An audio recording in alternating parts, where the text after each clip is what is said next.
Assalamualaikum warahmatullahi wabarakatuh. Di sini kami dari kelompok 4 mata kuliah analisis kebijakan akan mereview materi tentang pendekatan kualitatif dalam analisis kebijakan. Sebelumnya perkenalkan, nama saya Prita Adelia Putri. Dan saya Dilan Cairul Sari. Saya Nabila Rizky Amalia. Saya Arben Pratama.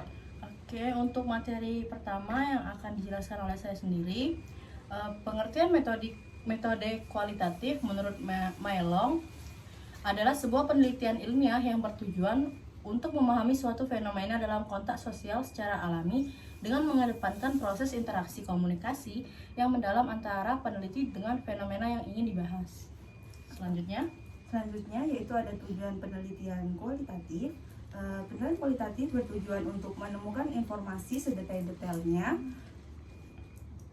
Semakin mendalam data yang diperoleh, maka semakin bagus kualitas penelitian tersebut.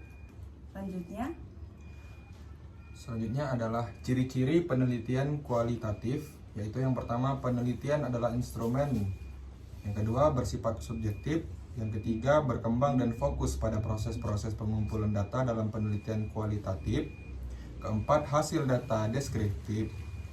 Lalu selanjutnya Jenis penelitian kualitatif. Metode kualitatif memiliki beberapa macam seperti etnografi, studi kasus, studi dokumen, pengamatan atau observasi alami, serta fenomena. Oke, selanjutnya untuk teknik pengumpulan data metode penelitian kualitatif. Yang pertama itu ada wawancara mendalam atau interview, adalah teknik pengumpulan data yang dilakukan dengan cara tanya jawab antara peneliti dengan narasumber. Yang kedua ada observasi, yaitu melalui pengamatan dan pencatatan terhadap objek yang diteliti. Yang ketiga ada forum group discussion, proses pengumpulan data melalui diskusi kelompok. Yang keempat ada dokumentasi, yaitu catatan peristiwa yang sudah berlalu.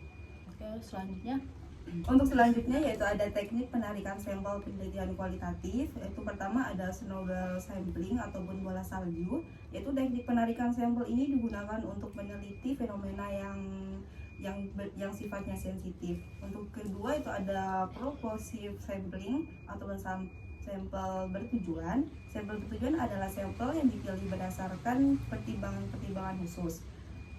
Untuk Selanjutnya kelebihan metode penelitian kualitatif. Yang pertama, pemahaman mendalam. Metode penelitian kualitatif memungkinkan peneliti untuk memperoleh pemahaman mendalam tentang suatu permasalahan.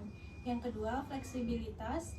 Pengumpulan informasi metode kualitatif dilakukan berkali-kali sehingga peneliti dapat mengubah fokus peneliti atau strategi pengumpulan data.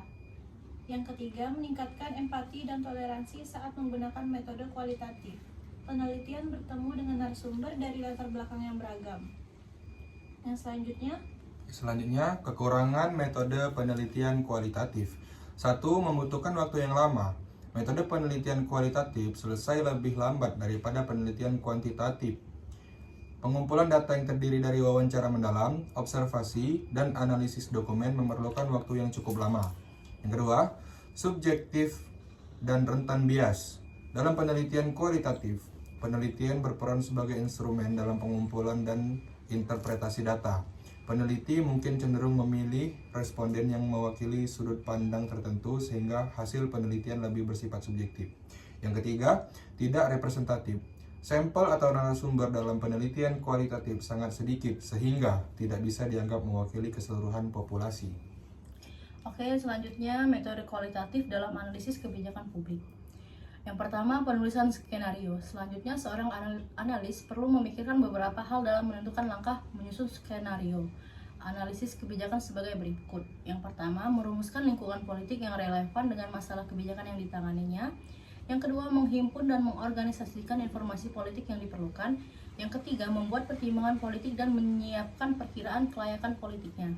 Yang kedua, analisis dampak silang, cross impact. Analisis dampak silang atau cross impact adalah analisis teknik yang menghasilkan penilaian atas dasar informasi tentang probabilitas kejadian dari peristiwa masa depan dengan berbasis pada terjadi atau tidak terjadinya peristiwa-peristiwa yang terkait. Tujuan dari analisis dampak silang ini adalah untuk mengidentifikasikan peristiwa yang akan mendukung berlangsungnya suatu peristiwa yang terkait. Selanjutnya itu ada analisis brainstorming. Brainstorming adalah metode untuk menghasilkan ide-ide, tujuan-tujuan jangka pendek, dan strategi-strategi yang membantu mengidentifikasi dan mengkonseptualisasikan kondisi-kondisi permasalahan. Brainstorming dapat digunakan untuk menghasilkan sejumlah perkiraan-perkiraan mengenai solusi-solusi yang potensial bagi masalah-masalah. Selanjutnya ada analisis Delphi. Teknik Delphi adalah prosedur peramalan pendapat untuk memperoleh, menukar, dan membuat opini tentang peristiwa di masa depan. Teknik Delphi dikembangkan pada tahun 1948 oleh peneliti di Red Corporation, dan sejak itu telah digunakan dalam ratusan usaha peramalan di sektor publik maupun swasta.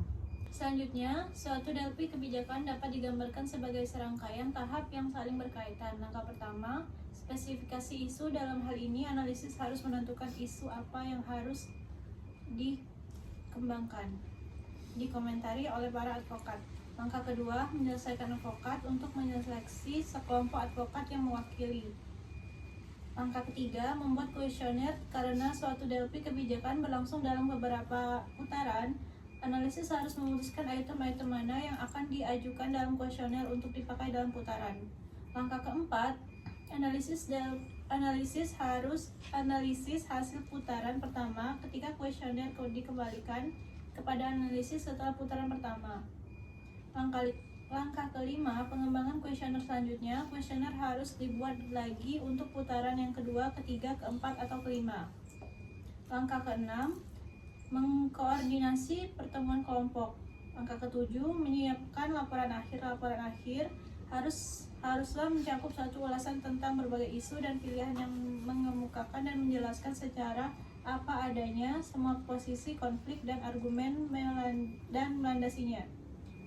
Laporan ini kemudian dapat disampaikan kepada pembuat kebijakan yang mungkin menggunakan hasil Delphi kebijakan tersebut sebagai salah satu sumber.